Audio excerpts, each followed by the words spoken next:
Izinkan kami merespon apa yang tadi disampaikan oleh KPK. Kami melihat persoalan yang sama seperti tadi dipaparkan, bahwa komitmen untuk memberantas korupsi harus mulai dari puncak, dari yang paling atas. Dan kita menyadari Indonesia seperti yang disampaikan didirikan oleh orang-orang yang berintegritas.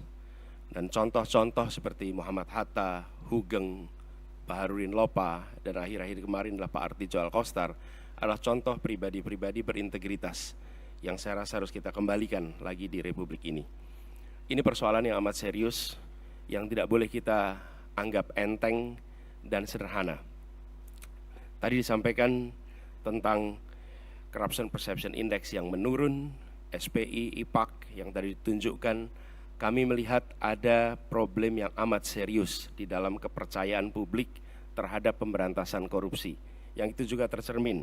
Bulan lalu ada survei CSIS terhadap lembaga-lembaga pemerintahan, dan di antara lembaga pemerintahan paling rendah kepercayaan adalah DPR, dan di atas DPR adalah KPK. Justru KPK bukan lembaga yang paling dipercaya, tapi termasuk lembaga yang paling rendah kepercayaannya.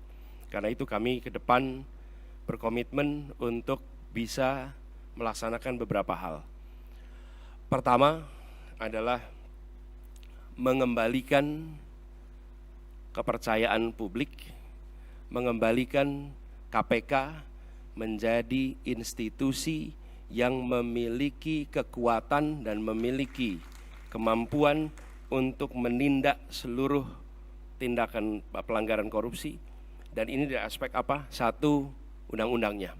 Kita ingin mengembalikan agar KPK berwibawa lagi secara legal seperti dulu.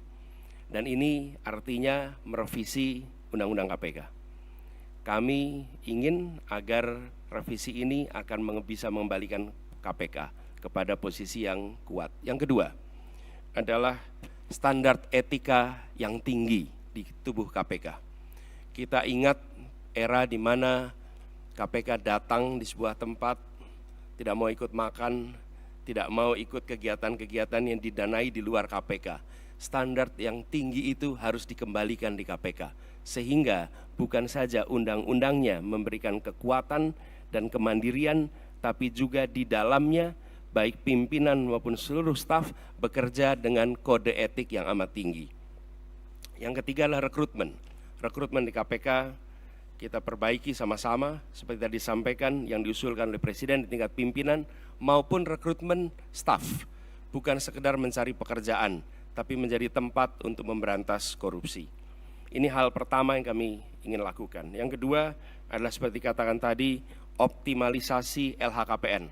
Dan kami setuju, bila tidak itu dilaksanakan, maka bisa dilakukan demosi, bahkan reposisi atau sanksi yang lain. Lalu kami melihat perlunya kita menuntaskan undang-undang atau RUU perampasan aset. Koruptor harus dimiskinkan, tidak ada pilihan lain. Ini adalah hukuman yang harus diberikan.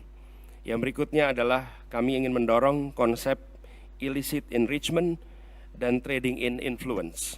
Sesuai dengan UNCAC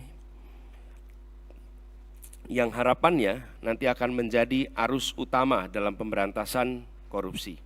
Lalu yang tidak kalah penting, kami berencana untuk mendorong pengesahan RUU pendanaan politik.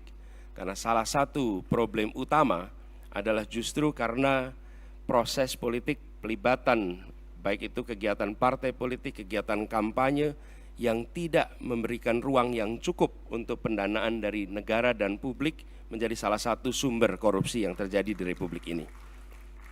Kemudian kita berencana untuk memberikan hadiah yang layak bagi pemburu koruptor, sehingga yang memburu koruptor bukan hanya aparatur dari KPK, kepolisian, dan kejaksaan, tapi semua pihak yang ikut melaporkan, memburu, mereka mendapatkan reward yang setara. Ini adalah komitmen kami terkait dengan pemberantasan korupsinya. Yang berikutnya adalah terkait dengan sektor-sektor utamanya. Pemberantasan korupsi harus diselesaikan di semua sektor, tapi kami melihat ada beberapa sektor utama yang harus diawalkan. Pertama adalah aspek pendapatan negara. Kami melihat penting sekali pada aspek ini dilakukan tindakan yang serius, pajak, cukai, PNBP. Kemudian sektor sumber daya alam khususnya dan sumber daya laut. Yang ketiga adalah sektor pangan, karena korupsi di sektor ini berdampak amat besar kepada kesejahteraan seluruh rakyat Indonesia. Yang berikutnya adalah yang ketiga sektor layanan dasar, pendidikan, kesehatan, infrastruktur. Ini memiliki efek yang amat besar pada kualitas pendidikan, kualitas pelayanan kesehatan, bahkan kualitas perekonomian karena infrastruktur yang terganggu oleh praktek-praktek korupsi. Berikutnya adalah bisnis ilegal, judi, narkoba, dan lain-lain. Inilah sektor-sektor utama yang dalam hemat kami perlu menjadi perhatian di dalam pemberantasan korupsi. Jadi Bapak-Ibu sekalian yang kami hormati, kami berkomitmen bukan sekedar karena saat ini dalam tanggung jawab untuk menjadi calon presiden, calon wakil presiden, dan dimintai komitmennya di KPK. Perlu kami sampaikan bahwa komitmen kami untuk memerangi korupsi sudah dimulai sejak zaman dulu. Zaman mahasiswa aktif untuk memerangi praktek-praktek korupsi di era KKN merajalela. Ketika kami bertugas sebagai akademisi, rektor, maka kami menetapkan mata kuliah anti korupsi sebagai mata kuliah wajib yang harus diambil oleh setiap mahasiswa, dan waktu itu bekerja sama dengan KPK.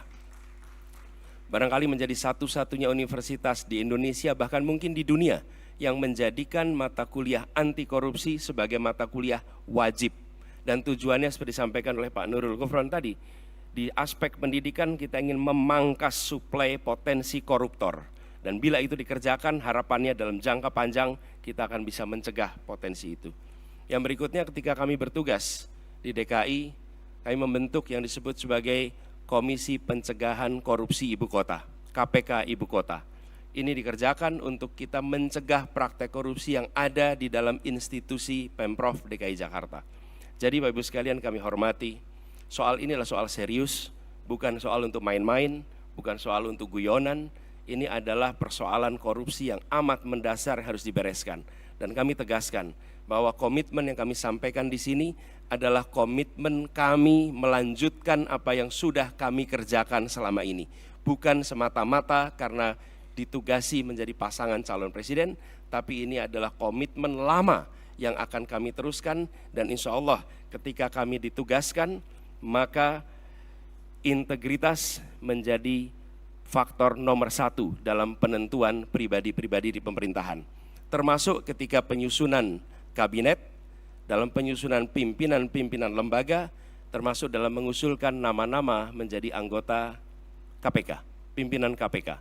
Ini semua bagian dari komitmen kita untuk mengembalikan agar kepercayaan rakyat pada pemimpin, kepercayaan rakyat kepada pemerintahan bisa pulih kembali, dan dengan kepercayaan itu kami yakin Indonesia akan bisa meraih semua yang dijanjikan oleh kemerdekaan. Halo, selamat berjumpa dengan saya Anika, pembaca berita podcastnews.id. Saksikan terus konten-konten menarik dari kami. Jangan lupa subscribe, like, dan komen. Terima kasih.